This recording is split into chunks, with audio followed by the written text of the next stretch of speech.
All right, we're back, and in the previous video we got some more work done on our cinematic here. We got to the point where we've got this overhead shot kind of zooming in as the character is approaching, and that's as far as we got. We implemented the subscenes track. I also wanted to mention this, I forgot to mention in the previous video.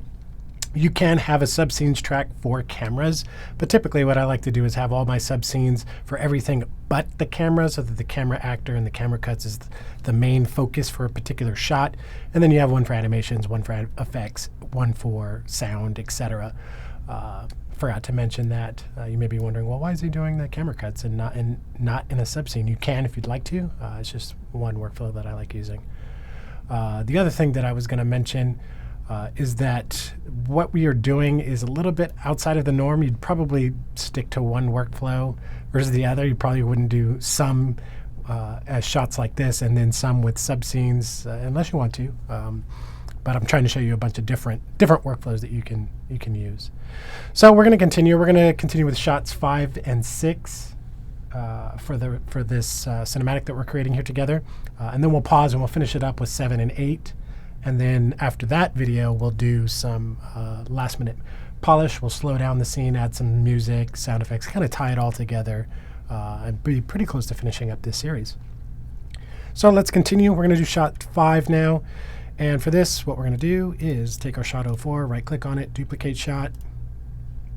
Let's go to our cinematics folder. We'll call it shot 05. Has all that content already there for us. I'm just going to slide this over on top. And then I'm going to extend this out. So let's go ahead and we can use our keyboard shortcuts here now. We could say Control period. Excuse me, Control Z actually first. Control comma, so that we keep shot 04, and we move right into shot 05. So let's see. We're actually going to want to cut a little bit sooner than that. Let's make sure we get a good place to cut. So we're going to cut probably at frame 608, something like this, right before he starts to get into his windup of swinging. So we'll go here, and we'll select this, and we'll say Control comma. I'm going to trim off the trail into this as well, just because, Control period, so that we go from shot 4 to shot 5. Now we can edit shot 5. And one of the benefits to working inside this game engine for our cinematic needs is we can kind of fly around in our level. I'm going to maximize this. And we can get an idea of what our shot is going to be because our actors are in place. We can kind of scrub ahead and say what looks like an interesting shot. When I was first setting up this tutorial series, that was pretty much how I did it. I created all the animations in a subscene track, had the entire animation sequence set up, and then kind of flew around and looked for interesting shots.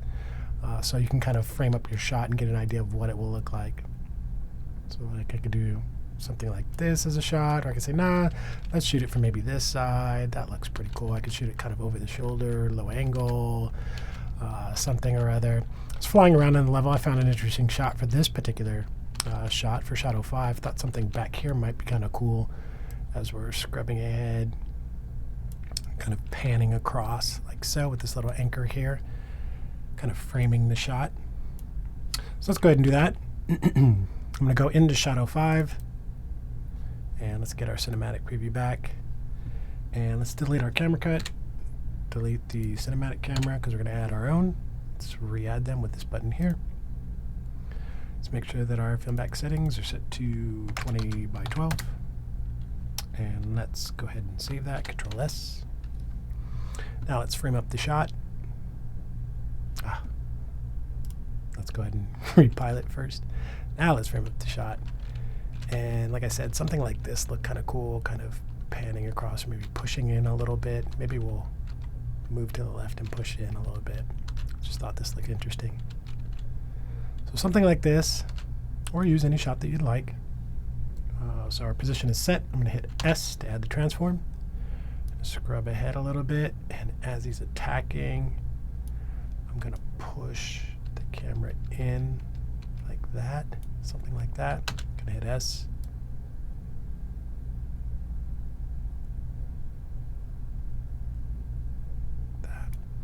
And I'm going to slide this over just a little bit more, actually.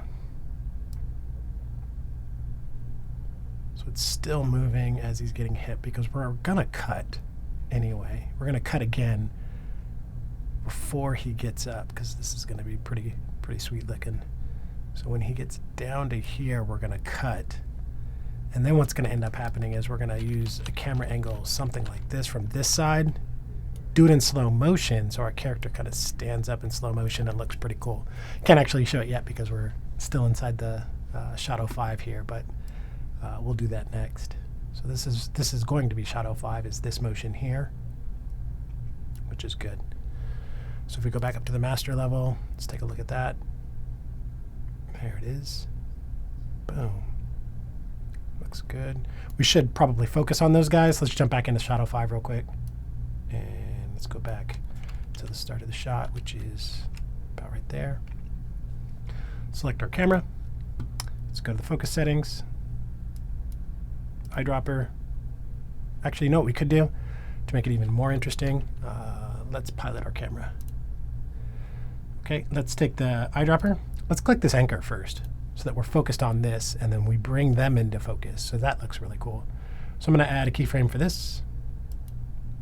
And then I'm going to scrub ahead, zooming past that anchor, and we'll bring them into focus about midway through the shot, maybe 170, just as the anchor starts to get out of frame. Let's try 180. That's good. So I'm going to do the eyedropper, click them. Let's click him instead. There we go.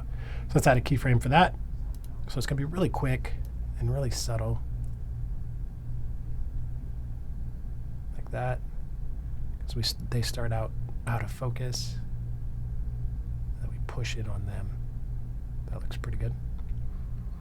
Let's go back up to the master level, scrub through, look at our cinematic preview. Character gets hit, and we'll pause there at like frame 660. Going to duplicate this. It's going to be shot 06 now. Shadow 6. I'm going to drag this underneath. We're at frame 660. On the top one here, I'm going to hit Control period. The bottom one, I'm going to hit Control comma. So now we can continue from that into shot 6. And inside shot 6, what we'll do, you can see we've done it a bunch of times now. Delete the camera, delete that, add a camera. We could technically leave the camera cuts, but I've noticed that sometimes it will add the cut at the end.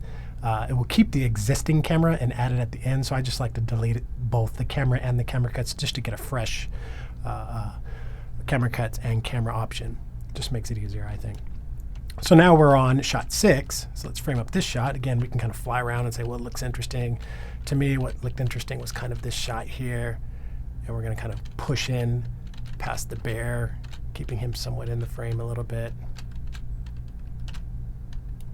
And kind of push in like that. And we're going to put this in slow motion so he stands up in slow motion so he looks pretty cool. So from here, let's go ahead and let's press S on the camera. Let's press G here so that we get rid of all the icons. So our shot for this particular shot is going to be him rising up. It's a very quick shot. Actually, you know what? Let's move the camera to the left a little bit more because the bear is going to be in the way. So I'm going to go back to here. And delete this, actually.